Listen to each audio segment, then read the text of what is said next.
વડોદરા શહેરના સરદાર સ્ટ્રીટ વિસ્તારમાં આજે સવારે હૃદયદ્રાવક હિટ એન્ડ રનની ઘટના સામે આવી છે. સુપર બેકરી નજીક એક બેદરકાર ફોર વ્હીલર ચાલકે 62 વર્ષના સાયકલ ચાલક જયસિંહભાઈ પરમારને અડફેટે લેતા તેમનું ઘટના સ્થળે દુઃખદ અવસાન થયું છે. મૃતક જયસિંહભાઈ પરમાર શાકભાજી વેચી પોતાનું જીવન ગુજારતા હતા અને રોજની જેમ તેઓ આજે પણ સવારના સમયે સાયકલ લઈ નીકળ્યા હતા ત્યારે અજાણ્યા ફોર વ્હીલર ચાલકે અચાનક અડફેટે લેતા ગંભીર ઇજાઓ સાથે તેમનું તુરંત મોત નીપજ્યું છે. ઘટનાની જાણ થતાં તાત્કાલિક વારસિયા પોલીસ સ્ટેશનનો સ્ટાફ ઘટના સ્થળ પર પહોંચી ગયો હતો અને આગળની કાર્યવાહી શરૂ કરી હતી. પોલીસ દ્વારા ભાગી ગયેલ વાહન ચાલક અને ફોર વ્હીલરને પકડવા માટે આવ્યો છે અને કાયદેસરની કાર્યવાહી હાથ ધરવામાં આવી છે. અહેવાલમાં ન્યૂઝ નિખિલ ગાયકે, વડોદરા. ઇજ્જતને પહોંચ્યા કરશે ને તો કોઈ તો જોઈએ ને ત્યાં આગળ પોઈન્ટ હોવો જરૂરી છે. તમારી માંગ શું છે? મારી માંગ એ છે કે મારા પપ્પાને મને મારા ઘરને મારા પરિવારને ન્યાય મળવો જોઈએ સાહેબ.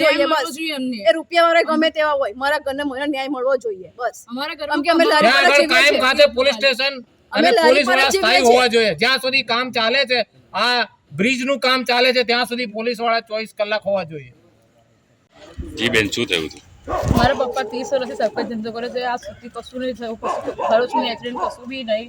સવારે 5 વાગે ઉઠીને લારી પર શાકભાજી લેવા જાય, બપોરે તાપમાં આવે, સાંજે જાય, પછી રાતે મોડા આવે, તાપ તડકામાં જાય. કોઈ દિવસ નહીં થયું ને આજે સાયકલથી એક્સિડન્ટ થયું. ગાડીવાળાની ભૂલ હતી અને એમને ના જોઈએ. તઈ ગાડી પોલીસવાળાને એવું રીતે કરાવો બીજા કોઈનું એક્સિડન્ટ ના થાય. જે તમે પપ્પા ગુમાવ્યા, અમારા ઘરનું મેન માણસ જેમથી અમારું ઘર ચાલતું હતું એ વ્યક્તિ ગુમાવ્યું, બીજું ના ગમે. બીજા કોઈને આવું ના થાય. તમારી શું માંગ છે મેડમ? એમને ન્યાય જ મળવું જોઈએ. કોઈ પણ જગ્યાએ આવું કામ ચાલે ત્યાં ફૂલ સેફટી રાખે, પોલીસ પોઈન્ટ રાખે અને ના જાય ત્યાં વાસણો અને વાહનો અપ એન્ડ ડાઉન કરે, કોઈ સપ્લાય ના કરે, બંધ કરી દે. એવી જગ્યા પર પોલીસ પોઈન્ટ 24 કલાક હોવો જોઈએ. બે જગ્યાએ કામ ચાલે છે, કોઈ સેફટી નથી ત્યાં. વારે ઘડે દર કલાકે એક્સિડન્ટ થાય છે, નાના મોટા એક્સિડન્ટ થાય છે. આ બેબી ઘરે કામ કરતી હતી અને કામ કરતા કરતા અચાનક એને ફોન આવ્યો કે તારા ફાધરને આમ થયું છે, એટલે ભાગી હોસ્પિટલ ગઈ. વડોદરા શહેરની વાત કરીએ તો વડોદરા શહેરની અંદર જે અકસ્માતનો જે દોર છે એ સિલસિલો સલંગ ચાલુ જ રહે છે.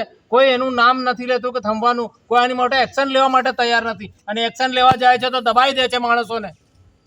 જે કટો છે કટો કેટલી જગ્યા પર કટો બંધ કરી દેવામાં આવ્યા, પરંતુ કેટલી જગ્યા પર કટો હજુ ખુલ્લા છે. શું ખુલ્લા કટો છે ને એની જગ્યાએ કોઈ સેફટી નથી, કોઈ પોલીસ વાળા નથી કે કોઈ ટ્રાફિક વાળા નથી કે એને ઉભો રહીને હેન્ડલ કરી શકે કે ટ્રાફિકને હેન્ડલ કરી શકે. વીઆઈપી રોડ પર એટલા બધા કટ આવેલા છે અને એટલી બધું કામગીરી ચાલે છે કે ત્યાં કોઈ પોલીસ વાળા નથી હોતા.